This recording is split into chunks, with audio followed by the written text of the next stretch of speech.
morning and welcome back to Reaper Pro Tips with me, your host, Ann. Disembodied hands, Quindy. Disembodied beard, John. Disembodied ears, Kurinico, maybe? And, disembodied paws, Kara, as well. I was going to say Kiki, but she just went, phew. She decided not to come in this morning. Hi, everybody. How are you guys doing today? It's dentist day for me. Ooh. The dentist holds no fear. No fear for me anymore. Kara heading off the inevitable questions. Have no Kuro. We're without Kuro. We're Kuro-less. Kuro-less. The dragon lady has left the building. Alright. That's fine. That's fine. You have time, Kara. You have time for the maggot.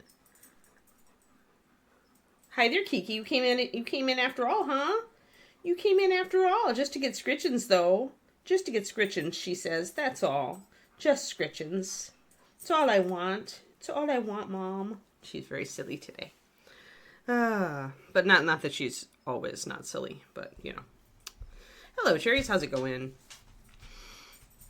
Oh, chronic fatigue. Well, I'm happy you're awake today. Hey guys, once these, I should wait for Kodiak though. I should hope that Kodiak. I don't know if Kodiak's gonna show up. So I got I'm working with my cover artist, and yesterday I got mock-ups for the first book of the new series. I'm so excited. This is like the best feeling. This is the best feeling in all of writing. Like, for me, it's working with my cover artist and then giving her the new series and seeing what she does. It's like Christmas. It's like freaking Christmas opening up each of these. She has 8 mock-ups.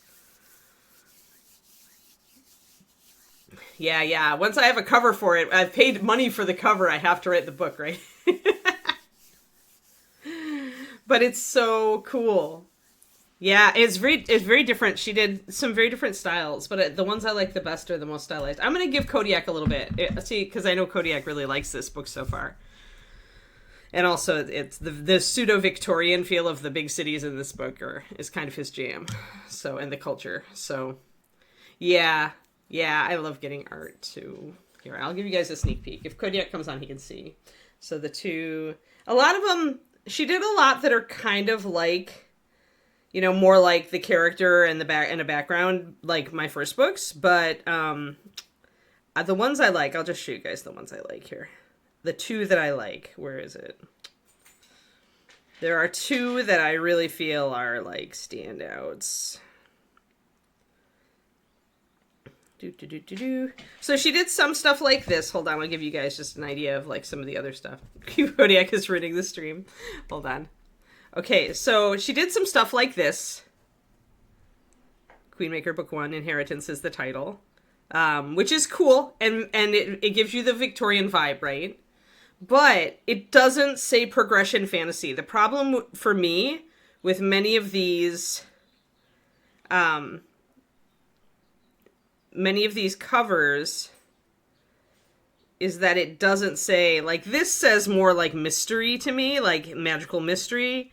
This one, you don't really get a genre with this one. You're not sure what you're dealing with.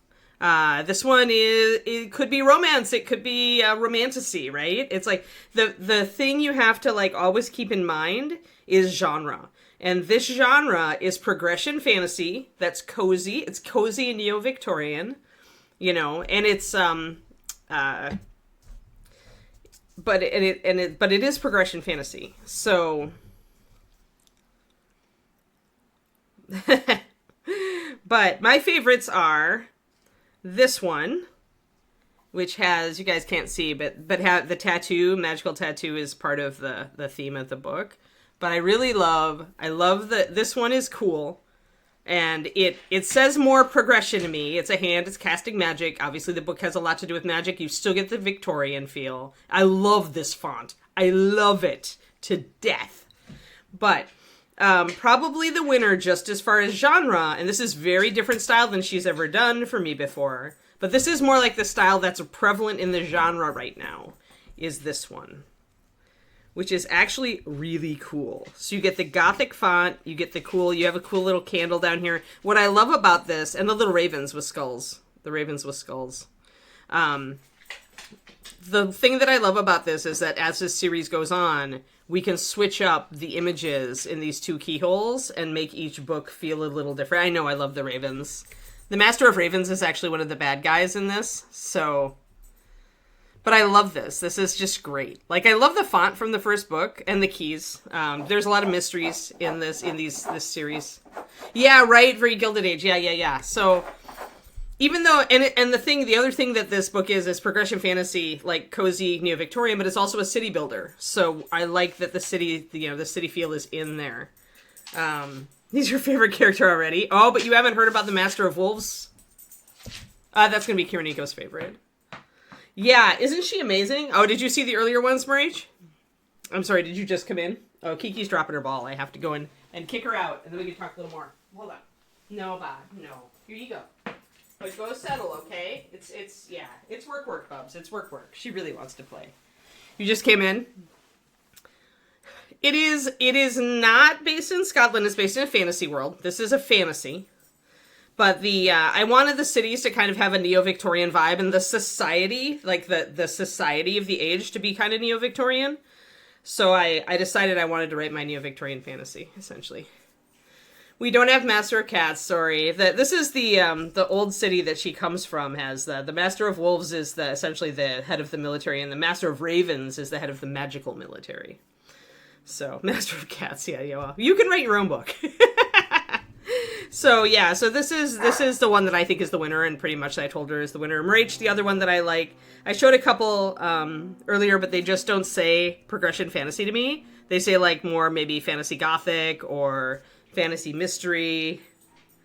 She's amazing. This woman is amazing. Like, this one definitely says more like fantasy mystery, maybe romantasy to me. And the other one that I really like, but that I think I'm gonna have to say no to, that I really love it, maybe an alternate cover or something, is this one, Marich. But yeah, my cover artist is wonderful. I adore her. I love working with her. She's like, she always throws so many ideas at me straight up, and she's amenable to working around it. Yeah, I like that one too. Like, that one has my heart, and I love the font, but I have to think of genre. That's the thing, guys. This is the thing about when you go into self-publishing, and it's the thing that kills a lot of authors. Is they don't nail genre.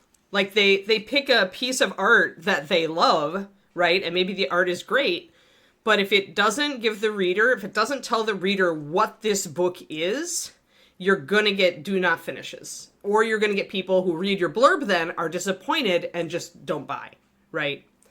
So this is the challenge, and it's why so many people who do their own cover art fail.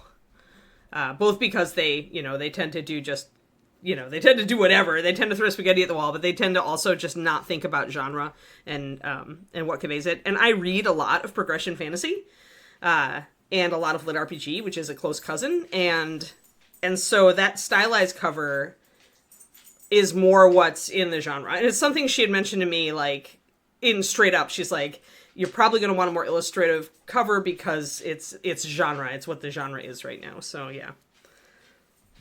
Yeah, people do, in fact, judge a book by its cover. Exactly. So, yeah. So, I'm looking at those, and that's what I'm... Plus, I maybe want to, depending on how I do this, but I maybe want to do this book on Royal Road, which is a serial novel website. So, I would essentially write the first 3, and then I would start publishing on Royal Road. It's a hefty publishing commitment, but with the current state of my output... and this would give me like a couple of years to make sure I can do this output and maintain it. But with the current state of my output at over 1,000 words a day, I can do it. I can do a 2 to 3 day a week update on a web novel site. So yeah, Bryce came in and he totally missed seeing my beautiful covers for the new book. Oh, well, we'll wait. We won't totally distract the stream with my beautiful covers. Besides, your wife would be sad that she couldn't see them. So this is a new series, Bryce, that I'm starting. Luca isn't here yet. Well, Bryce is Luca's stand-in today. Usually it's Michael. All right, let's do the fire, guys. I want to do the silver, but I want to do the fire and kind of like maybe feel out the area around the fire. We're going to use fire orange because I think I actually have it in here. Where are you, fire orange? No, it's sunrise.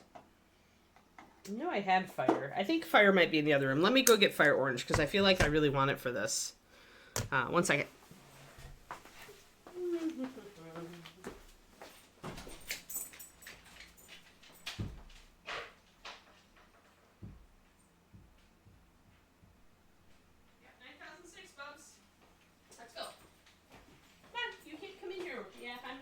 You'll eat Daddy's corks. You'll eat Daddy's corks, I know. Kiki loves to go like diving in David's like trash bin in the hobby room and picking up his like, or pick out like corks that he likes to put minis on top of. But yeah, so we have to think about beautiful cover, but we also have to think about the genre and what's going to make people who read the genre really understand that it's their genre. So yeah, so I'm stuck between those two. I don't know. I told Rav I liked both of them, but I do feel like the illustrated one has more of a, or the illustrated style one has more opportunity. Like the other one, I'm not sure how you progress that image throughout the series, but the one with the keyhole and the designs and the ravens, that one is like super easy to turn. You change it up for every book. You know, you change the color, you change the images. You know, you change the ravens to wolves or whatever, depending on what's in the book, and you just go.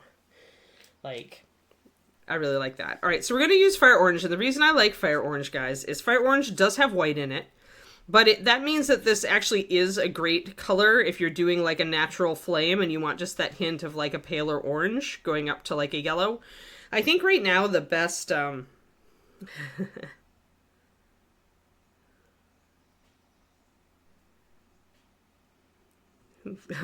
corpse, oh no. Well, I'm sorry that I reminded you all of corpses. But anyway, cork, yeah. Sorry. No, you cannot eat Daddy's corpse. That's bad. Yes, I have the corpse of my husband. And now we're really in Victorian Gothic mode, right? I have the corpse of my husband in the back hallway. Oh dear. All right.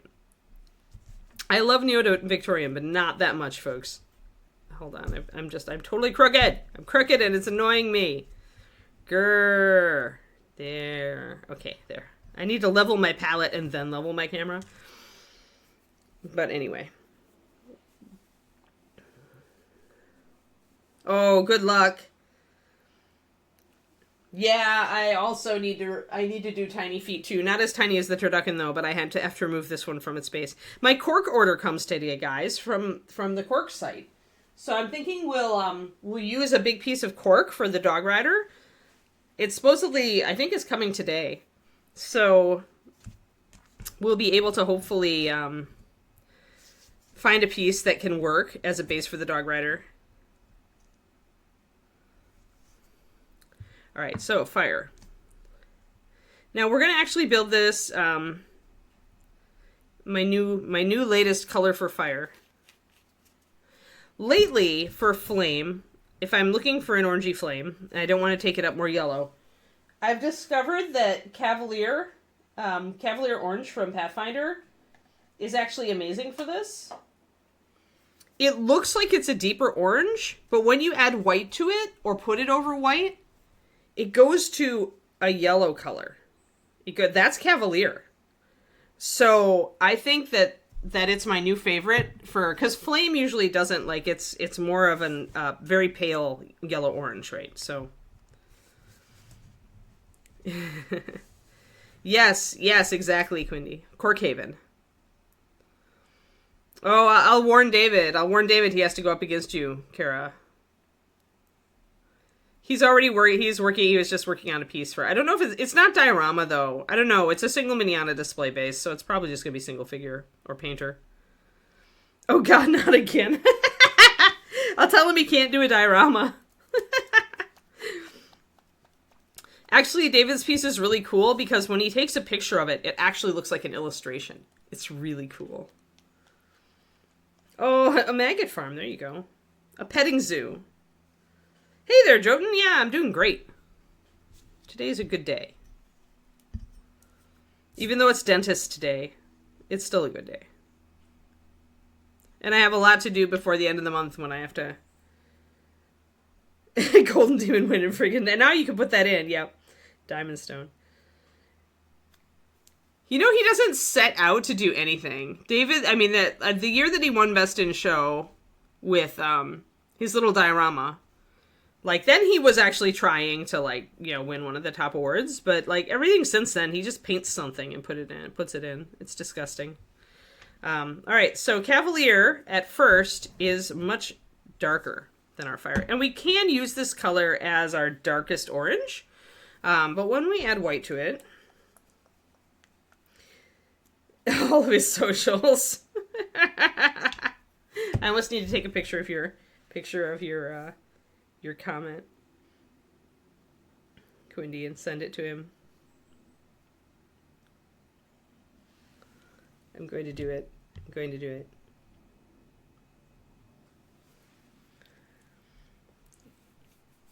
All right, good. There we are. Now I can send it to him later with a short explanation.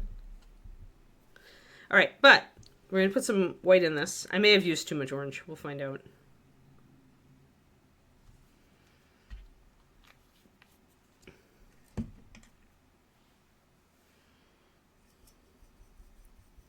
There we go.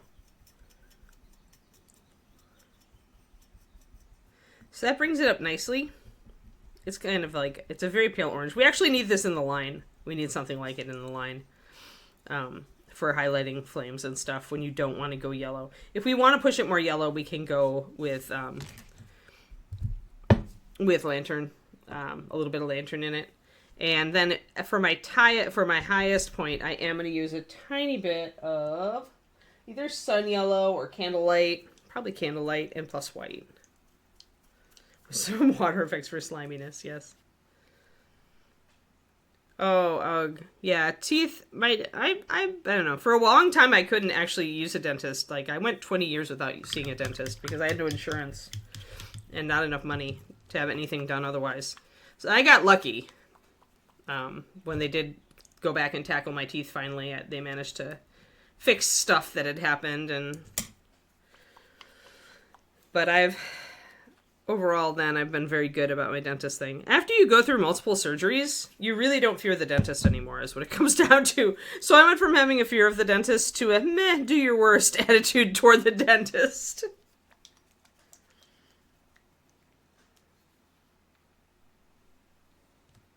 All right, so a little bit of candlelight there, and I'm going to drop more white in. And I also did put a little bit of my white mix there.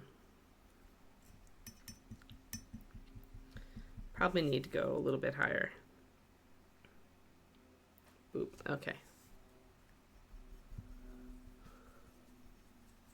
There we go. And then, of course, the heart of the flame, we probably want to go up to pure white. Or we'll get close. Otherwise, you're kind of like, if you don't do this, if you don't go up to pure white, it will not, like, you've got to make if you don't go up to pure white, your lighting effect, it needs to be the lightest thing on the model. So if you don't want to go up to pure white, everything else on the model needs to be darker.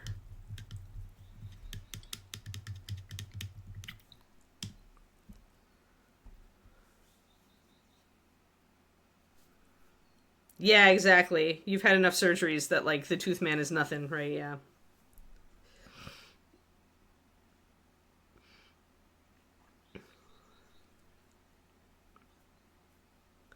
Yeah, I mean, even without ADHD, it's just there are people whose strengths do not lie in the routine direction.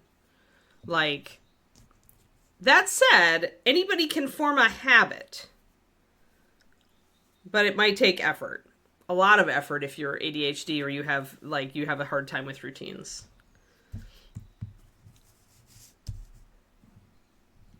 Usually it takes having, like, the presence of mind to do a trigger. Like, for me, even for David, and David is not a routine necessarily guy, but if you, like, it's like leaving your toothbrush out on your bed so that you see it and you're like, oh, okay, I gotta brush my teeth, right? But then you also have to have the ability to immediately go do that, right? And that's a building skill chains, to be honest. Like, it's building skill chains. So, different meds, yeah. Your trigger is showering now. Yeah. Yeah, trigger for the habit is necessary. And then you can kind of work it in. Once it becomes a habit, then you don't have to think about it, so you're just going to do it. Like, that's the golden state you want to get to, right? And every human's brain is capable of that, at least, unless there's something weird with some brains that keeps them from doing that. Who knows? But in general, the vast majority of humans are capable, because we make bad habits all the time. Let's face it. Yep. Yes, you gotta move the toothbrush a little bit, or yeah, you gotta do that stuff. Yep. Yeah, that's exactly what I would do. What Bryce says is use a snippers, a sharp snippers, to very gently, like, just cut around the feet, so there's a pillar of plastic underneath the feet, and then you just bury that in the base and putty over. That's the best way to do it. Ah, I see. Yeah. Hey there, Laura.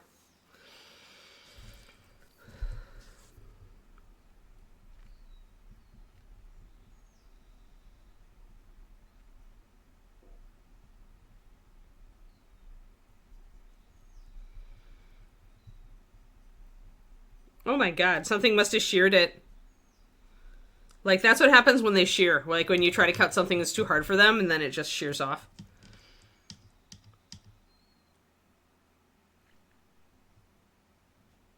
Hey there, Crowley.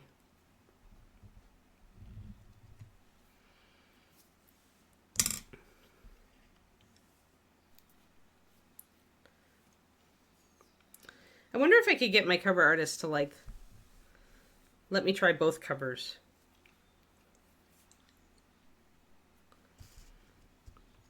Like, maybe I should pay her for two. I was just, like, thinking, I could try both and see which one sells better. Alright, so we won't start with white. We've actually underpainted the fire with white. So these are my colors. Fire orange, Cavalier orange with white, a little bit of this transferred over with candlelight yellow added to it, and white, and then pure white. That's our triad, so to speak. And we're only going to use this for, like, the ends and the outer edges and see what we can do.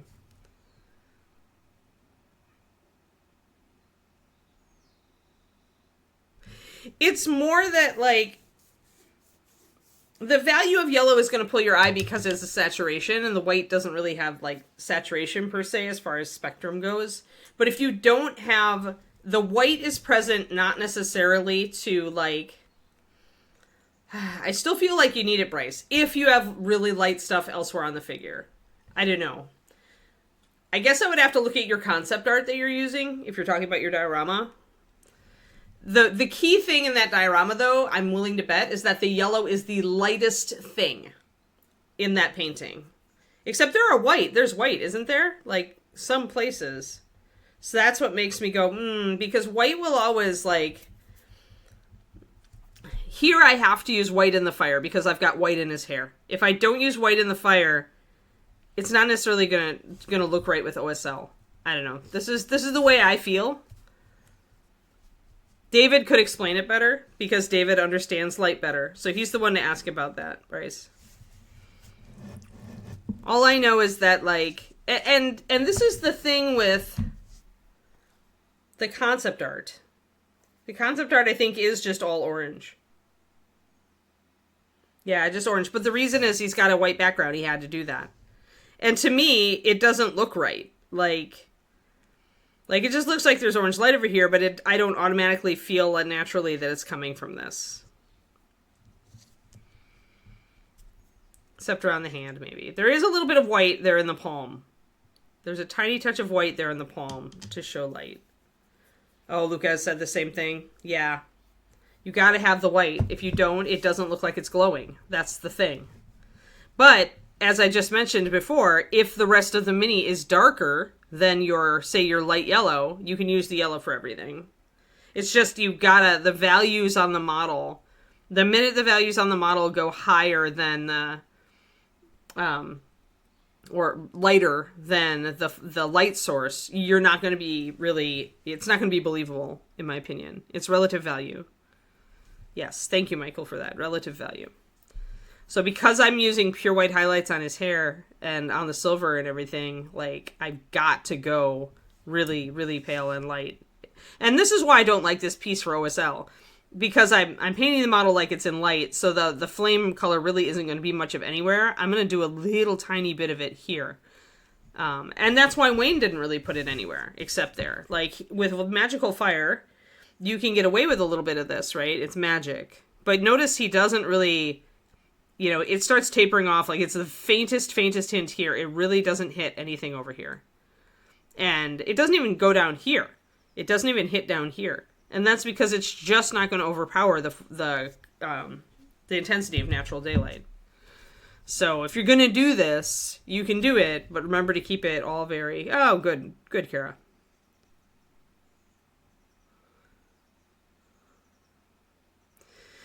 So reflected light tends to be the color of... Hold on. Do I still have this picture?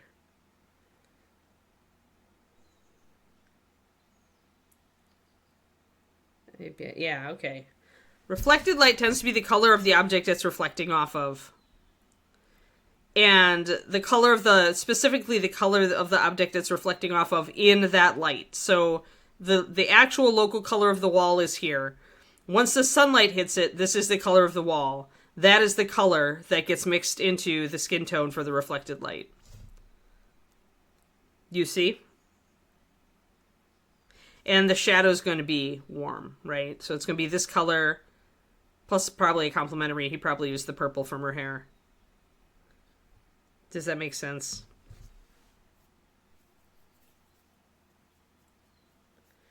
Cast light is usually whatever the color of my light source is, mixed with the color of, like, the wall. So here, I would say he's using close to a white light, a very sunlight light. So he's got maybe a little hint of yellow in there. It's warm. I'd have to eyedropper it to make sure, but I see the yellow here. And so essentially taking your local color, adding white to it with a touch of yellow, and that's the color you get. But cast shadow and light is usually the way that... There are several ways to do it, and I just did a PDF on it for the Patreon. Painting shadows in OSL. It's actually $2, so if you're on my Patreon at all, I think you can get it. But I talk about several different ways to do it. You can just, like he did, like I said for him, he probably just mixed in purple to the wall color, the local color, and mixed in purple to create this, down here especially, right? But that's because he's kept a lot of... The reason I say that is he's kept a lot of saturation here. You never use black, ever. You can use... The closest I get is sometimes if I really want to mute out the shadow or gray it out, like if it's in an overcast day, I'll use the liners. I'll use brown liner. But if you want a saturated shadow, it's usually you're mixing in the complement of the color of the light, or you're mixing in the complement of the ground color, or both. I've done both, typically. Noli is done with both. So for her shadow areas, it's going to be the mixing in, like I mixed in some green here to the red, and then I mixed in some bluish purple for because the daylight tends to be yellow-orange. This is all very, like, more work than most people do. And that painting is also done with very bold black shadows. So the one that you're copying, or that you're designing your diorama around, Bryce. So the question is, how much are you going to copy that art style, right? Okay, I'm just going to start with my lightest color here, guys. So I'm not going to start with white. I already did that, right? That's all this ground color. So I'm going to start with that really pale. I'll probably have to do a couple of coats because I thinned it more than I should have.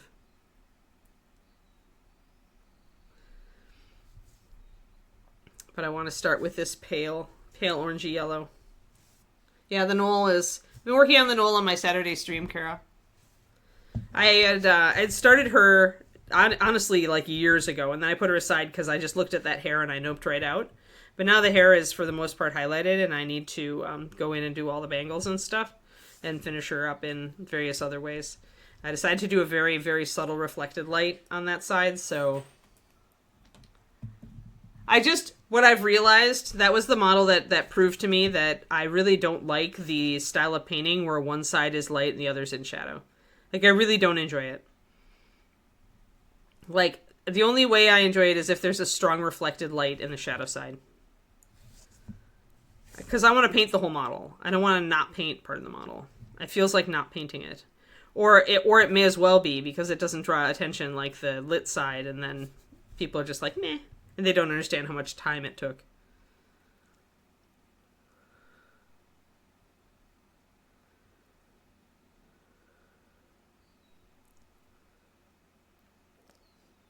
Yeah. Yes. Yeah, shadows are just really subtle.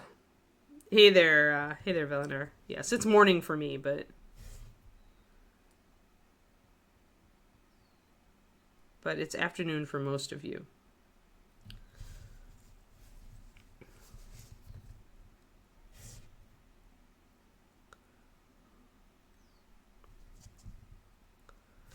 But yeah, I asked David too. He'd explain it in a different way.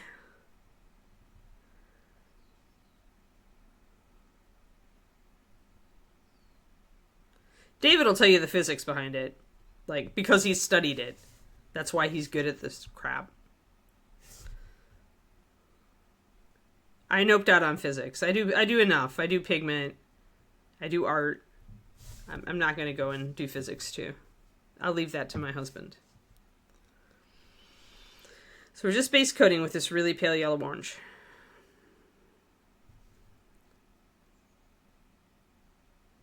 We're going to go back over it.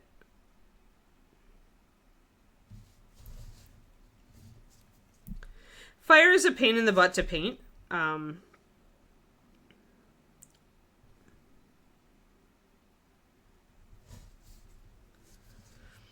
would almost just go and look at Derek's version. Probably I will. I think he sent it to me.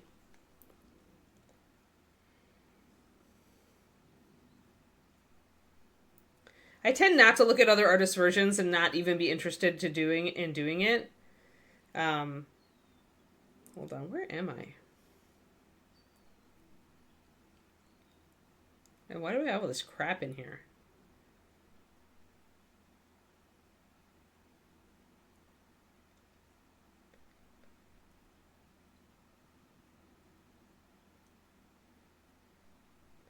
Ugh.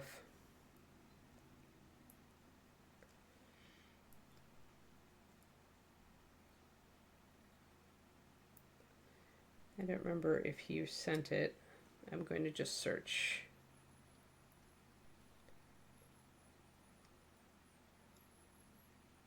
There it is. So he did. Yeah, he did it like I'm going to do it. Which is, you can see the lighter color here, but he's done a lot of orange around the flickers of the flame. Yeah, it's a pain in the butt to paint fire, guys. It's a pain in the butt. So we're just going to keep going.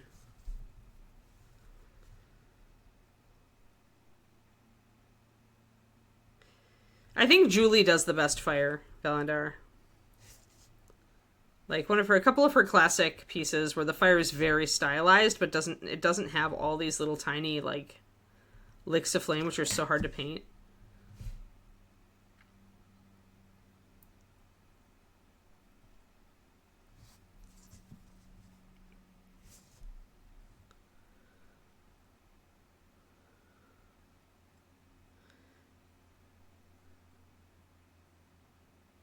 Yeah, that sounds like a pain in the ass, Valandar.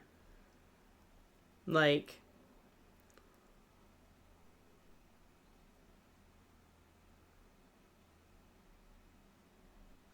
yeah, that just sounds like a pain in the ass. The angled light, the fill light, the moonlight. Moonlight is, everybody paints it blue-gray, but it's actually green.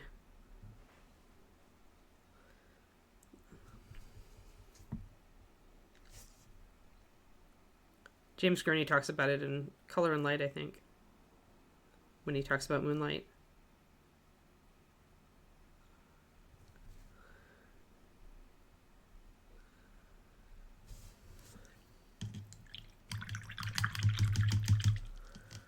Yes, it is the OSL on NMM embroidery on silk brocade level of nuts. Yes.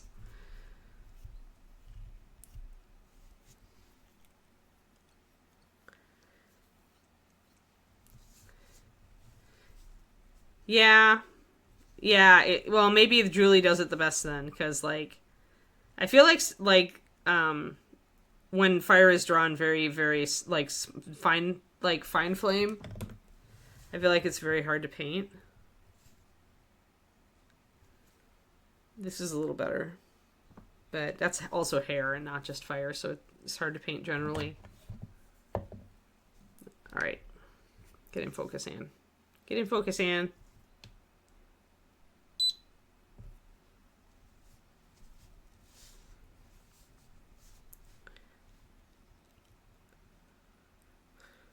Janice teaching at Reaper Con. Yeah, right.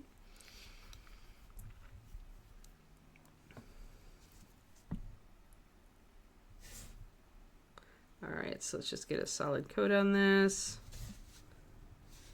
I can also do a little bit wet blending if I want to, putting the fire orange out toward the end to kind of like make the farthest out section the coolest. But I don't want to go too far there because I want to also pick out a lot of these little licks of flame. This is why you keep a darker orange when you do fire. You need to have that. You need to have contrast to make all these licks of flame show up.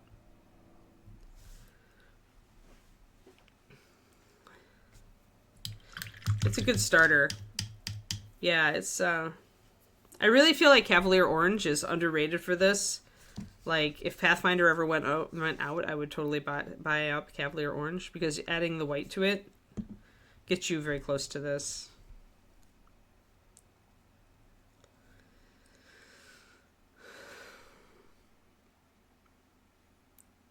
Yeah, I think coral is a good accent, too, to choose for sea creatures, underwater creatures, when you're painting them, because it tends to be complementary. It's complementary to teal, right? And a lot of us are using, like, blue-green or blue and green on water creatures. So coral is an excellent color accent because it's going to intensify the other colors on the figure. If you're doing it reddish-orange.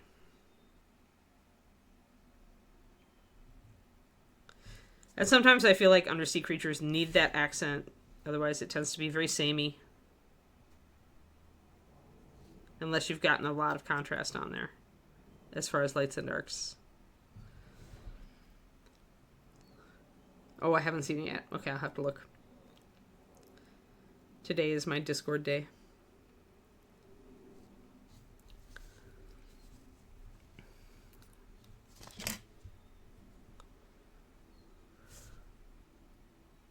Need a little bit more coverage back here. I shouldn't have thinned this as much as I did. It was Anne's habitual thinning of the lighter colors.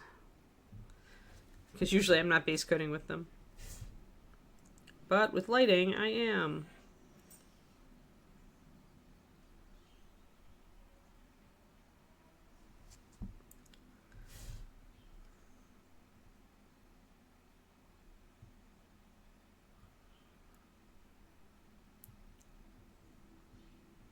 I'm kind of sulking that I have to go to a birthday party with David on Sunday. I really want to stay home and organize my office. I'm in a cleaning mode. Those are like fragile things. You gotta take advantage of them when they strike. I did so well in the other room. Now I want to continue my streak. It's not going anywhere. You can always scroll back up. You can't be timely to respond to them if you don't check it, Marriage, but that's okay.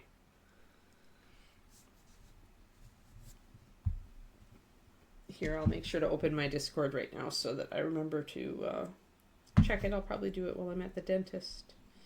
Waiting.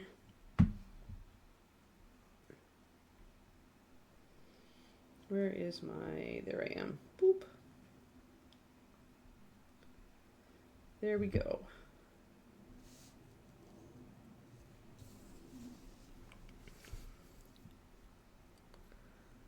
All right.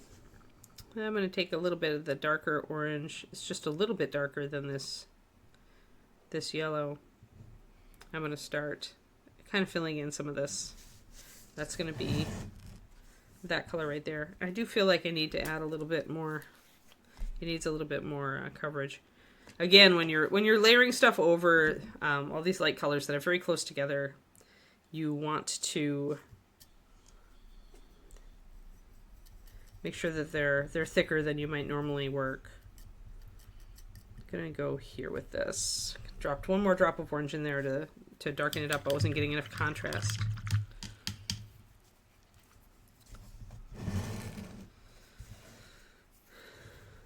All right. But yeah, it's difficult to get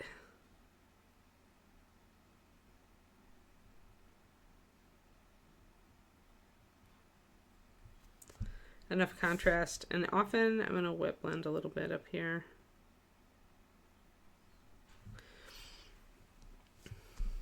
So just going to start trying to bring in, yeah, right, they think saturated is equivalent to heat.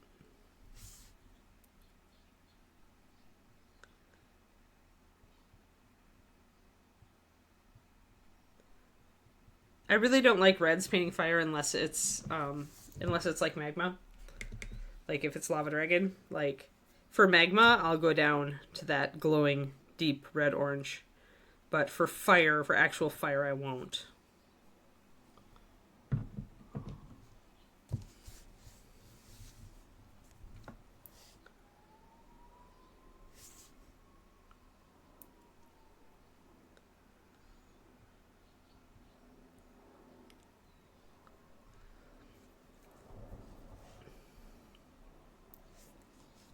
All right. There we go.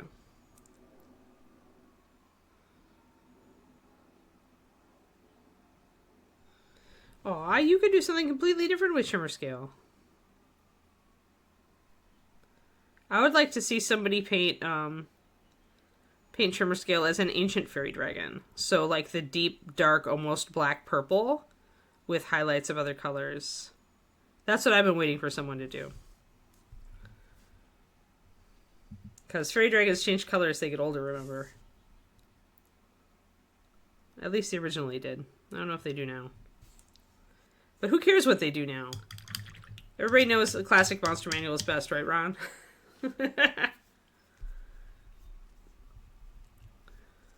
Yeah, celestial dragon. It's for shimmer scale. Yep. Yeah, you could do all sorts of things.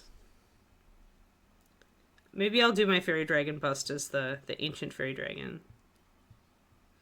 And go very dark purple and bring up other colors in it. That could be fun. So I'm pretty much trying to pull out those features that are their most standout with the darker orange.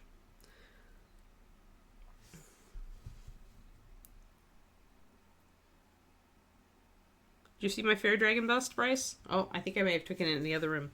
Hold on. Let's go get the fairy dragon bust.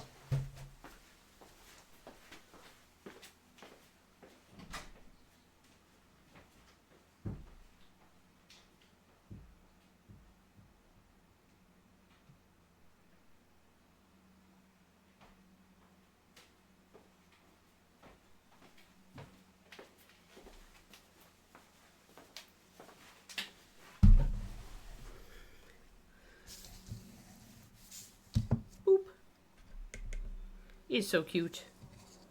He's so cute. So cute, Raspberry. So cute. So cute. Too cute. Yeah, so we'll pause for station identification brought to you by Fairy Dragons. Exactly. Alright. There we go.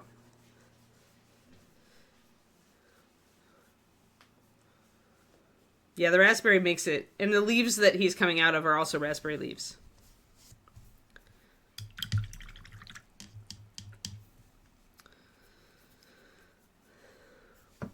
But yeah, so dark purple coming up with blues and greens would work for the raspberry. So the raspberry can be complementary.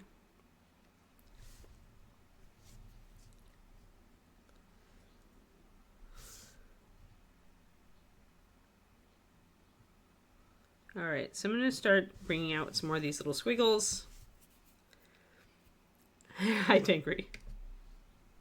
You're like, what the heck? I always take QQ as being what the heck. like what's going on. So what we're doing today is we're painting fire. And Anne is trying to not make it look like a total glob. So we'll keep working at it. This is a slow build up, guys. I want to slowly build this up.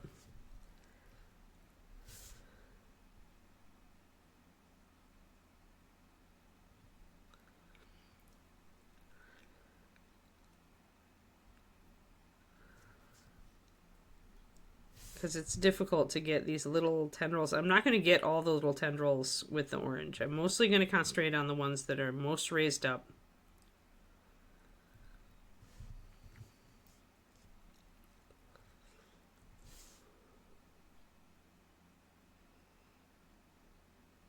Hey, Richard. I got cover art for the new book. For not for Three Favors. I've had that for a while, but for I got cover mock-ups for Queenmaker, book 1.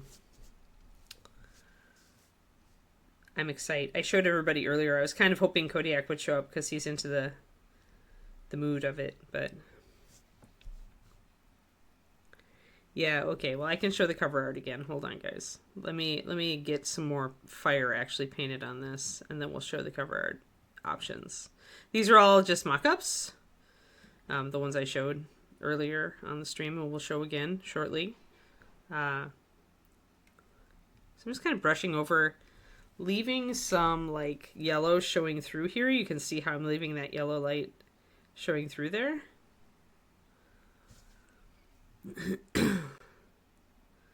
Oh wow, first time modifying a model. That's crazy, Kara. With a sculptor, I always assume that you've when you're a sculptor, I always assume they've modded models more than that. But I could see if you're a 3D sculptor, not so much, right? Yeah, Bones USA, like, the files is going to make that texture. Honestly, I would sculpt over it. I would do green. I don't think gloss is great at fixing it, because there tend to be those little tendrils. Just my opinion, but I would do green stuff. Shouldn't take much work, just like a little bit, smooshing down. So I'm leaving the yellow places. Yeah, that's true. You need these shroomies to look horrified. Then you have to make their mouths go.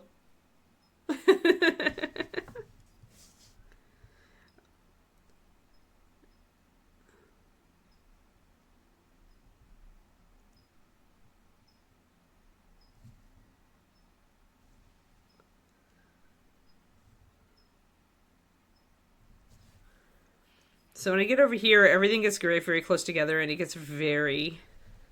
Yeah, you have to cut rather than scrape. Yep. Yeah, that's cool that you're drilling out the smiles. So what I'm going to do here, because these are really thin areas, and I'm not going to really be able to do it. So I'm going to just block it in. I'm going to choose 2 of these tendrils. I'm going to make them 1 by painting it all orange.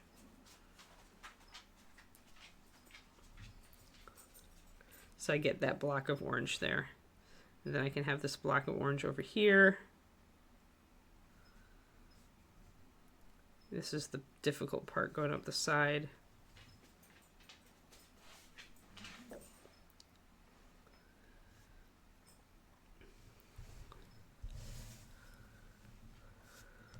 That's starting to get good. See how that works? Hey, Roger. All right, so that's starting to work out really well. And I'm going to pop some white in, and I'm going to darken some orange. But before I do that, I'm going to keep Derek's picture up. I was going to... Oh, no, I can't. I have to go back to the other email. Curses. I should have just loaded that down to my gosh darn thing. Thing. Yes. Technical term.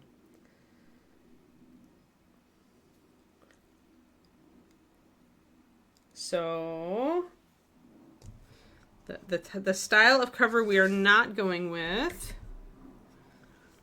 is this one, because it's just not very genre.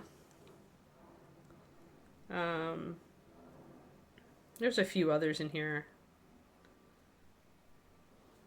That one's another one. This one's more like, feels like more gothic mystery fantasy to me.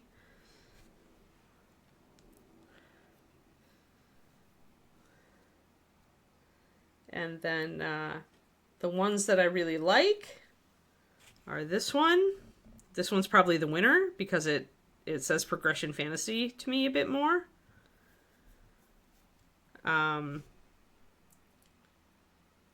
And this one is also a potential winner, but it's not quite as good because it's not as versatile for doing a series.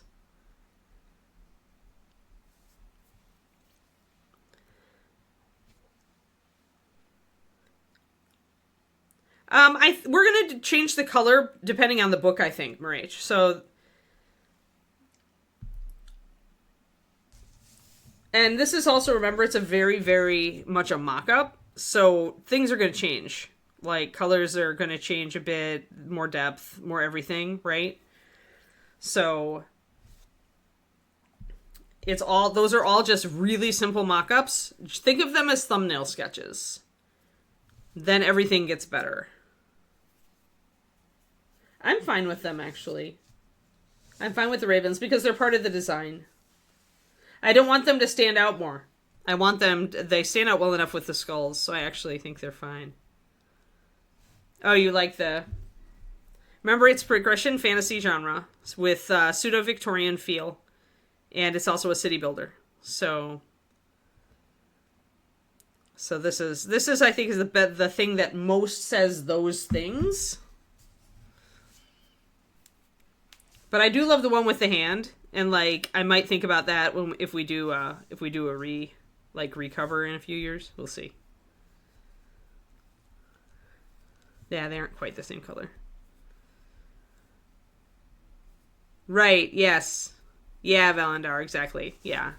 Whereas this one, like, it's more, these days with progression fantasy, it's definitely more like doing this symbol kind of cover is more common. I keep for green stuff for me, I always have the mini on a holder, and I try to stay conscious. But sometimes I green stuff anyway, or I fingerprint it anyway.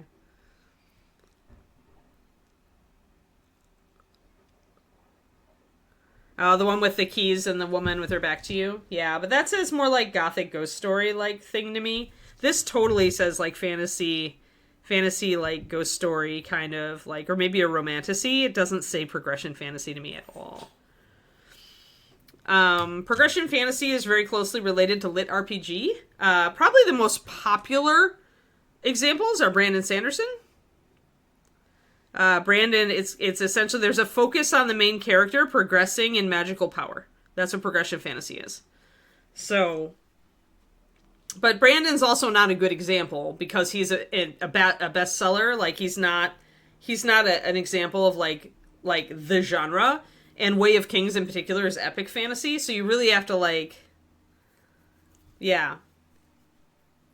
So essentially, Queenmaker is going to feel a lot. If you like Bear Kings, you're probably going to like Queenmaker if you like my writing because you like my stories and my settings, and the mysteries, you know, the question marks behind everything. Like then you'll like Queenmaker. But Queenmaker also has a much more defined magic system than Bear Kings because it is progression fantasy. So. No, I'm not. It's not gothic. It only feels that way because of the pseudo-Victorian feel that I want for the cities and the culture.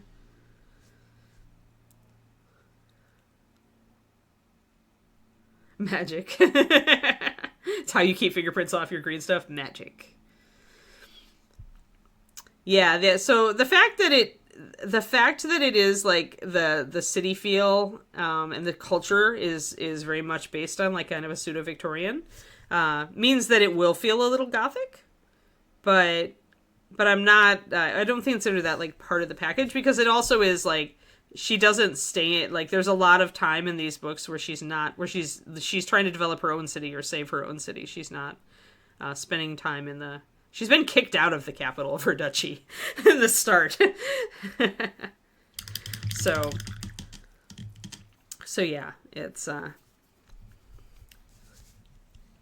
But I wanted to do something with a magic system that was more coherent than Bear King's, that extrapolated with that you could extrapolate with logic, right? That it was challenging. But it still has a lot of room for everybody's individual magic being somewhat different, and so I like that. I always felt like magic should like express itself like through the person using it. I like that kind of system the best.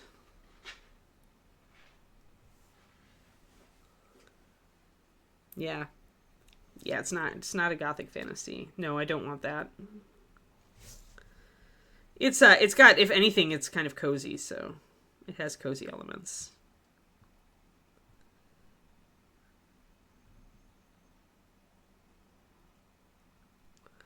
We'll see. We'll see. But the people who have read the first couple chapters really like it, so.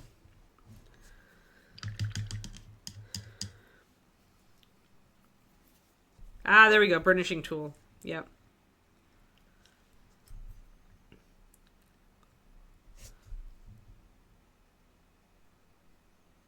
So I'm going to bring in some white. I'm not really, I didn't thin it that much, but I'm also not poppying it. Just wants cuddles. Oh no, this bad aura. Yeah, burnishing tool is something that was recommended to me a long time ago for sculpting for that. I tend to just use rounded sculpting tools. So I'm just like putting in some touches of white.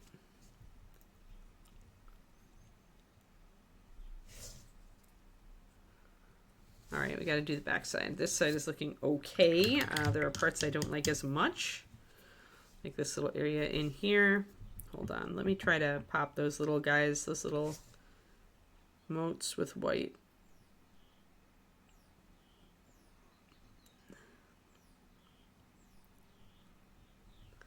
But yeah, I love my cover artist. She's really, really good. And she understands genre. Like, she goes and she does research. Your mother once killed a silk plant. Don't touch it, it's evil. Time Bandits reference for those who know. If you know, you know. Gonna get a little bit of white in here. I'm just putting little touches of white in to brighten up the fire. Oh, that's funny, Vonder.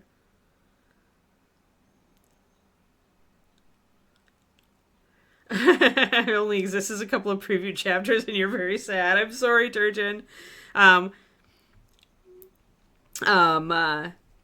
Turgeon, you probably won't need to wait all that long, because the minute that Three Favors is finished, I start really working on Queenmaker, book 1. Because I'm gonna put Three Favors. It's gonna take a lot of editing. Three Favors is. So I'm actually going to put it aside for a little bit before I edit it, before I get it to you guys. I'm going to put it aside for a couple weeks. And during that time, all the work, 100% of the work goes into Queenmaker.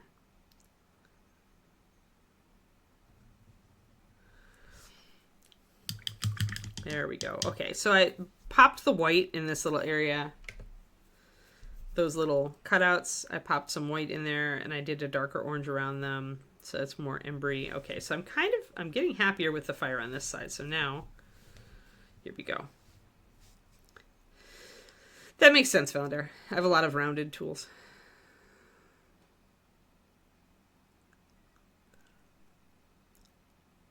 Water on a sponger. Oh, okay, water on a sponger foam. That's a good idea. But yeah, Queenmaker 1 is definitely the next book, Turgeon. Like, I'll have to figure out how to... I'm going to have to try to split my energy between editing and writing for the first time, really. Because otherwise, my streak on my For the Words game is going to go away. I can't have that! So I am planning to continue writing while I'm editing Three Favors. But I'll continue writing Queenmaker while I do it. We'll see how that goes. I haven't really been able to do that in the past, but I also haven't had a book that I really wanted to like work on immediately when I finished a different book. So we'll see how it works. Wouldn't handle a 2-inch shaft of coat hanger wire. Yep. Oh yeah, you can kill aloe plants. I kind of wish I could kill aloe plants in our backyard.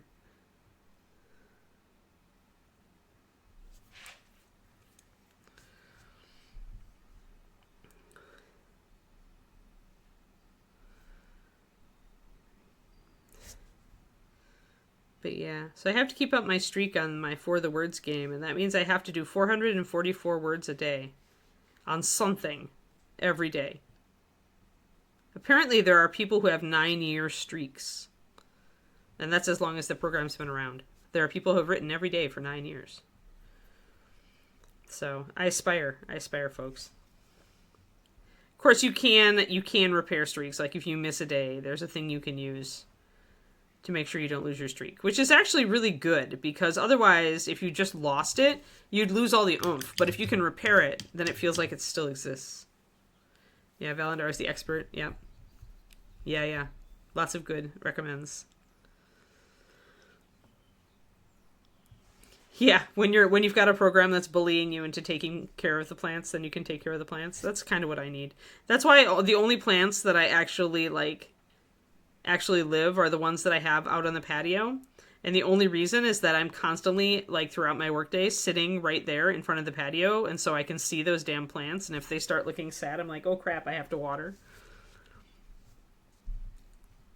Alright, we're going to do a little bit of a wet blend down here like we did on the other side with the orange. And that's with the fire orange, specifically. Toward the outer edge here, I want it to be very, very dark. Or darker. Kill the mutant cactus. Why can't you? Is it your boss's? Alright, so I did a wet blend. That means you don't get the true dark orange. You get a blend of what you've done. So I've got to wait for that to dry before I can make it darker.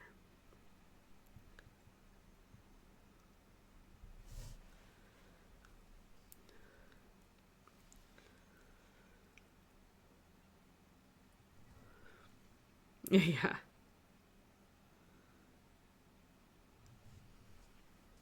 With psychic energy. Psychic energy to kill the cactus.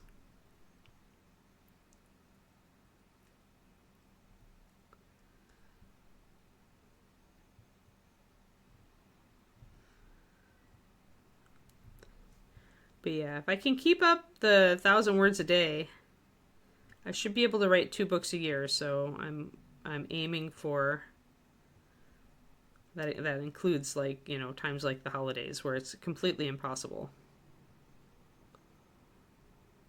I don't know though. For my streak, I might do it to keep my streak alive.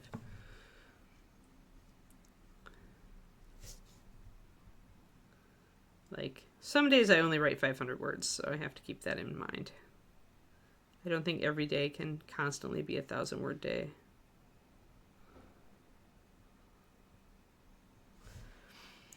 So again, we're kind of concentrating on the tendrils of fire that are toward the outside.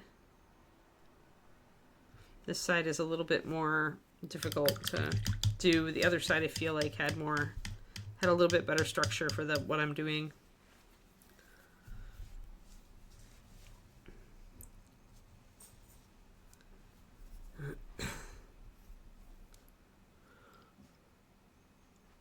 Oh wow. Radiator and humidity kill cacti. Alright, I'm gonna get my darkest orange. Oh, Kiki's being silly. Kiki, doesn't matter. Papa! Leave it, come here. No, leave it, come here. Come on. Good girl! There's my good girl, yay! Yeah, it's nothing. It's nothing. It's just scritchins. Yeah, Barker. No barking, it's not time yet. We have to paint this very annoying fire. We have to paint it. Yeah, we have to paint it. Oh, I'm scritching your head top. You like that? Yeah? Oh, is that good? Yeah. Mama gives the best scritchins, she says. Yeah, you like those scritchins. Good girl, Keeks. Good girl. Yeah, good girl. Okay, you gotta settle, okay, though? Can you settle for me? Yeah, work. Okay. Good girl. Thank you. I've got it. Good girl, Kiki. We're working on it. We're working on, like, diffusing the barking.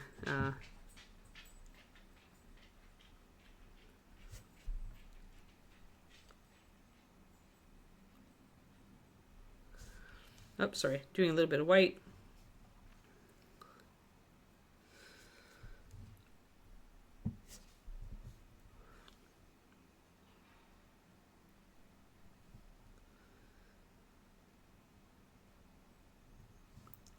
So I just kind of have to look and see what I'm doing here.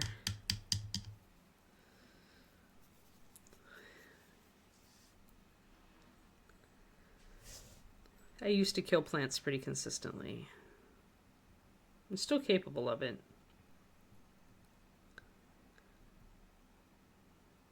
But it's more like I make just a decision that it's too much to worry about. I'm just going to let it die. Like, it's more like that with me. I don't like actively kill plants. I just kind of like stop caring and they die.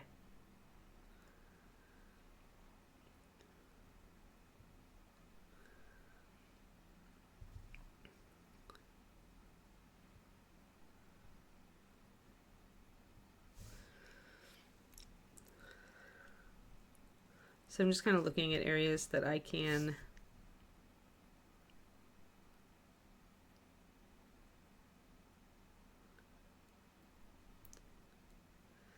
lock in.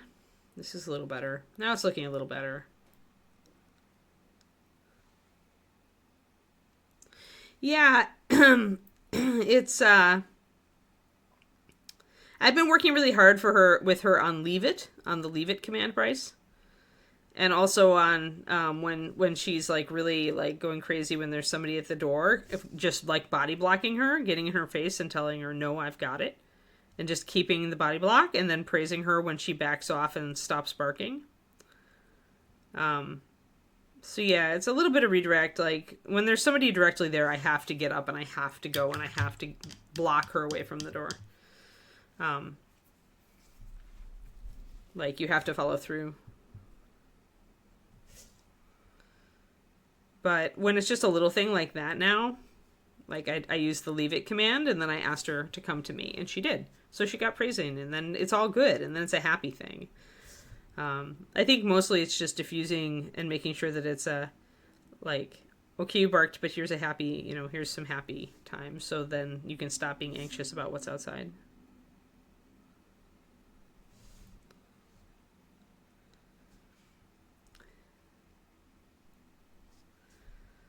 I think she's mostly bored, though.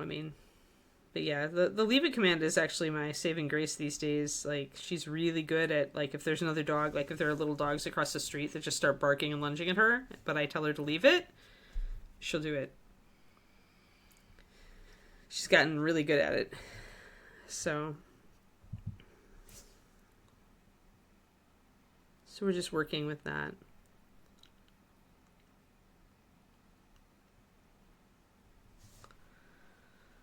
So not as nice as the other side. There's always a good side and bad side to sometimes these sculpts. With fire.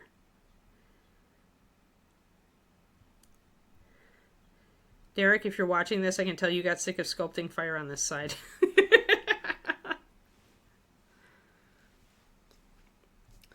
Yeah, but it's not the dog's job to do that. Like, yes, Shilohs have a protective instinct, Bryce, but a lot of people make the mistake of encouraging that. And encouraging that sort of behavior can escalate it. Depends on the dog, right?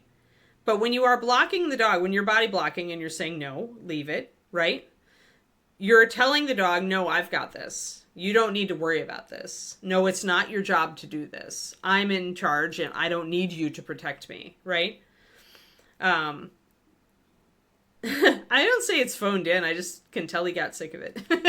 Or if it were me, this would totally be me getting sick of it. It's just not quite as, like this side has like some little like individual details on it, but this side is just really like, arg. That's what this says to me. Watch, he'll come on and he'll be like, no, actually, I loved sculpting that side. But yeah, like, so the question, Bryce, is why do you want to encourage the dog, like, not you, but, in general? Like, why would you want to encourage the dog to protect you? Like, why do you want to escalate that behavior? And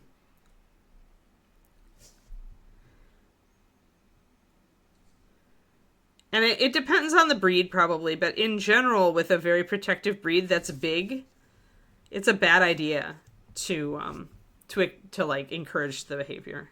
Especially when the dog is younger. I find that as the dogs get older, a lot of them will develop a sense of when things are really wrong or not. And your job as the owner is to teach them, is this really an emergency or is it not? Right? So if somebody knocking at the door normally sets them off, like, you got to ask yourself, like, is this really an emergency?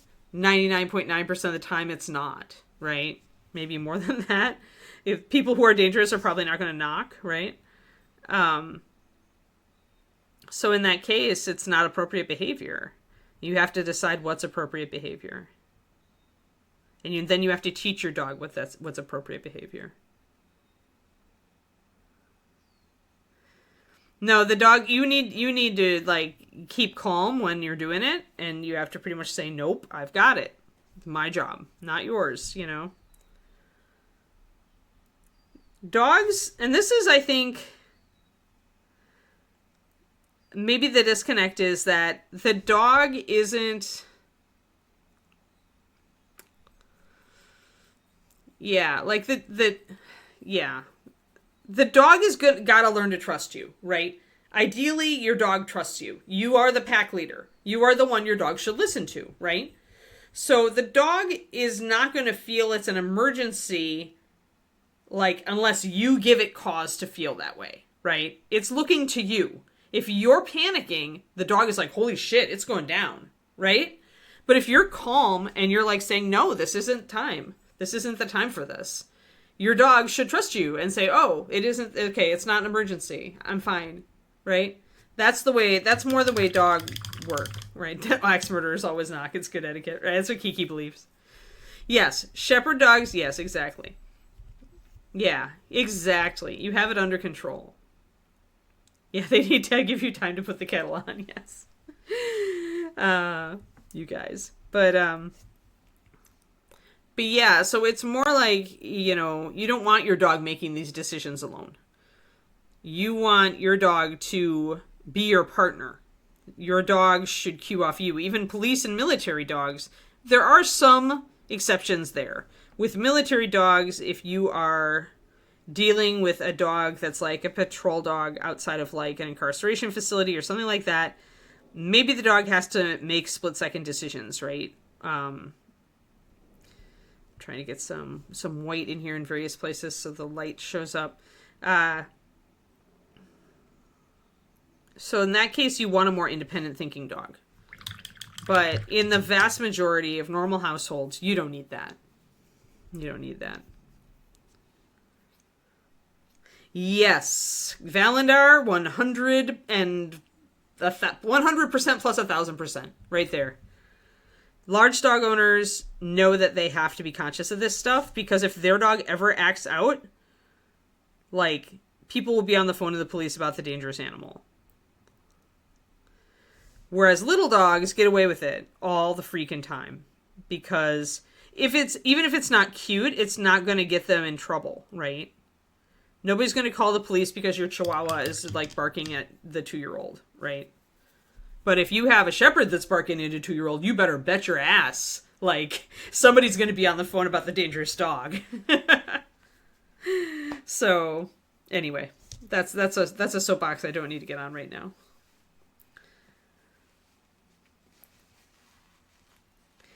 No, Turgeon. What the dog should learn to key off of is, you're funny, but your dog should learn to key off of your behavior.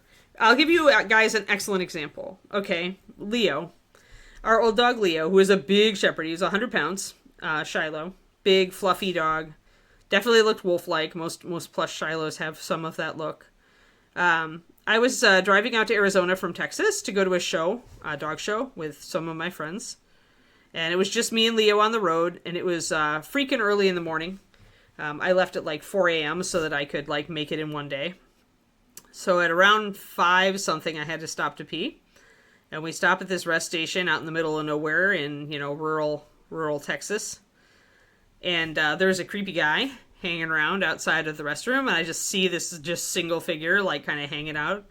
And I'm like, even though the signs say I am not going to bring my dog into the restroom, I am going to bring my dog into the restroom. So I put Leo on a leash, and as we walked up toward the restroom, Leo took one look at that guy, and this is the friendliest dog on the planet, by the way. Leo loved people. Always loved people. But Leo recognized my tension and the guy's, like, how he was standing. And Leo looked at that guy and he's like, woof! And that guy's like, lady, is that a wolf? And I'm like, no, just a very, very large dog. And he just, like, disapparated. Like, I went into the restroom. When I came out, that guy was gone. So that's the reaction. Like, that's why you teach your dog, like, throughout its life, it's just going to be in situations that are not that tension, right? I've only been in one situation where that was even applicable. One situation in my life where I've run into an area where I was, like, actually, like, in tension and threatened, right?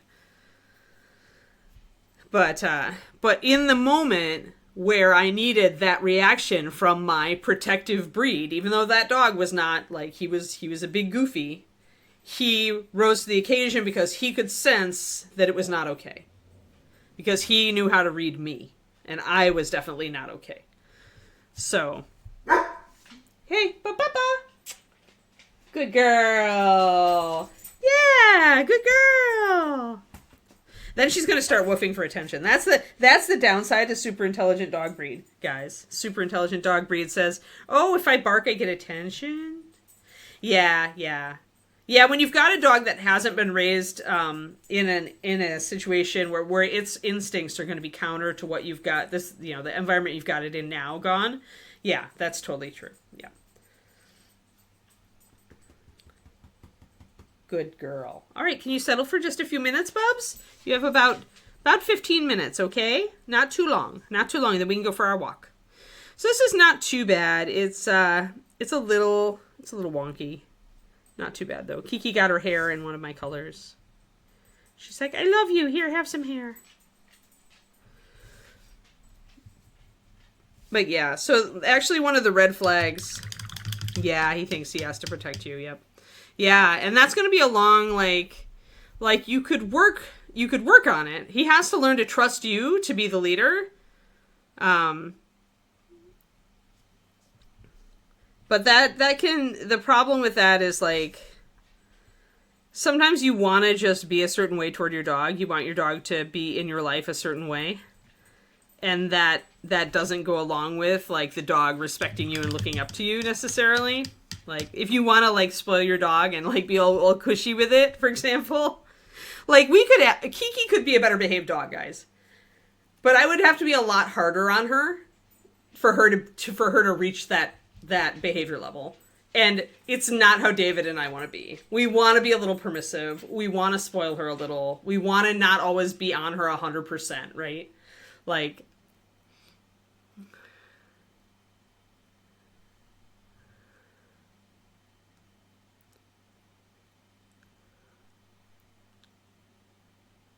oh, wow. Yeah. Yeah, they get upset they don't get it. Oh, that's right. It's a Luca day. Yeah, little dog owners don't get it because they haven't owned, like, a big dog. They haven't had that honest threat. But yeah, I understood. Yeah. And then there's cat audacity. Yep.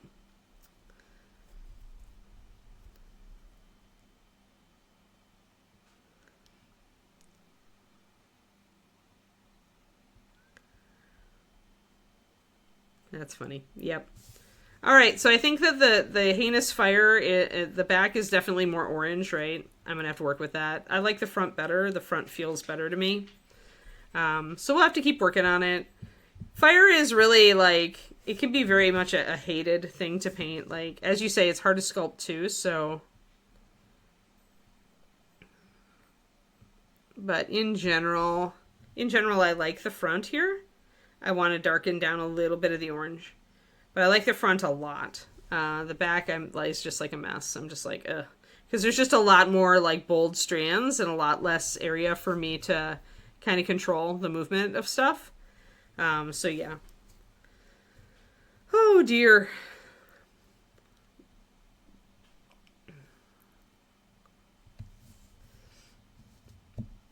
Yeah. Yeah, David did lightning with super, super, super thin wire on his Silver Demon Winter piece. But yeah, so okay, so that's decent, and then next time we can come in, we can do what the concept art is and suggest a bit of this orange. I need to paint the silver here so I can glaze over it. A lot of the time I'll just glaze the color over the surface if I'm doing just a very slight, like obviously we're painting this guy like he's in normal light, so there's going to be a very slight lighting effect. And we'll deal with the hand and everything next time as well. But Luca is here, so I assume it is Luca time. Is it Luca time, Quindy? Luca, are you here because you actually want to stream? Or are you here just because, you're just, troll bombing my chat? I assume it's Luca time, though. Uh-oh. There's Barkies. Kiki. We're good. Yeah, good girl. Leave it. Excellent. Just chilling with a sig. You'll go live if needed. All right. Cool. Thank you, everybody, for tuning in. Thank you for my digression because of my sharing my book covers, my book cover designs. And, yay! All right. No. Not all right. Come here. Would you stand down, please? Kiki says, woof, woof. It's time for Luca, everybody. All right. Thank you, everybody. Thank you, Quindy, for modding. And I will hand you over to Luca. Oh, thanks for the Prime sub, Rach. Rach sneaks in that Prime sub right at the bottom. Alrighty, cool. Let me get my button, and then I'll turn it over to the Luca. I swear not to screw it up this time. Bye.